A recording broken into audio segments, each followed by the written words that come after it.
క్షమాపణ కలుగునని చెప్పింది దేవునికి స్తోత్రములు. ఇప్పుడు మనం చదువుకునే వాక్యం సంఖ్యాకాండం 15 అధ్యాయం 22 నుంచి 37 వరకు.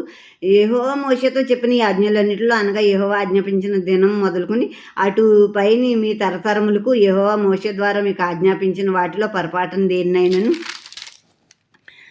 మీరు చేయకపోయిన అప్పుడు అది సమాజమునకు తెలియబడని ఎడల సర్వ సమాజము యెహోవాకు ఇంపైన సువాసనగా నుండుటకై దహన బలిగా ఒక కోడెను, విధి చొప్పున దాని నైవేద్యమును, దాని పానీయార్పణను, పాప పరిహారార్థ బలిగా ఒక మేకపిల్లను సిద్ధపరచవలెను.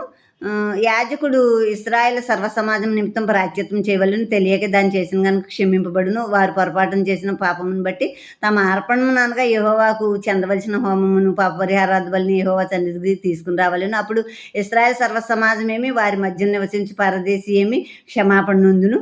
ఏలయనగా ప్రజలందరూ తెలియకే దాన్ని చేయుట తటస్థించిన. ఒకడు పొరపాటున పాపం చేసినట్ల వాడు పాప పరిహారార్థ బలిగా ఏడాది ఆడమేక పిల్లలను తీసుకుని రావాలను. పొరపాటున యెహోవా సన్నిధిని దాన్ని చేసిన గనుక తెలియకే పాపం చేసిన వాని నిమిత్తం యాజకుడు ప్రాయశ్చిత్తం చేయును.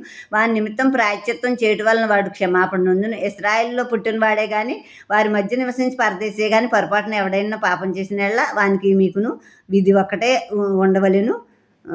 అయితే దేశమందు పుట్టినవాడే కానీ పరదేశే కానీ ఎవడైనా సాహసించి పాపం చేసిన ఎడల వాడు యెహోవాను తృణీకరించిన వాడు అగును గనుక అటువాడు నిత్యముగా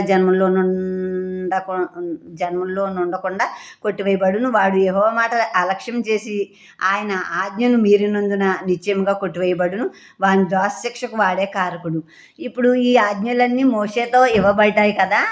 ఈ ఆజ్ఞలు ఎవరైనా తెలియక పాటించకపోతే, ఈ బలి ఇవ్వటం ఇవన్నీ చేసిన పాపాలకు ప్రాయశ్చిత్తం ఇవన్నీ చేసుకోకపోతే, పాటించకపోతే, అప్పుడు ఇది సమాజానికి తెలియకపోయినా, యాజకులకు తెలియకపోయినా వాళ్ళే ఇంకా ఎవరైనా ఒకవేళ తప్పు చేసి ఒప్పుకోలేదేమో, వాళ్ళకి తెలియలేదేమో అని వాళ్ళ నిమిత్తం ఆ దేవుని సన్నిధిలో ప్రాయశ్చిత్తం చేయాలని ఒక కోడె, మేక, పరిహారార్థ బలిగా ప్రాయశ్చిత్తం చేయమని ఇక్కడ రాసింది, చేయాలని ఉంది.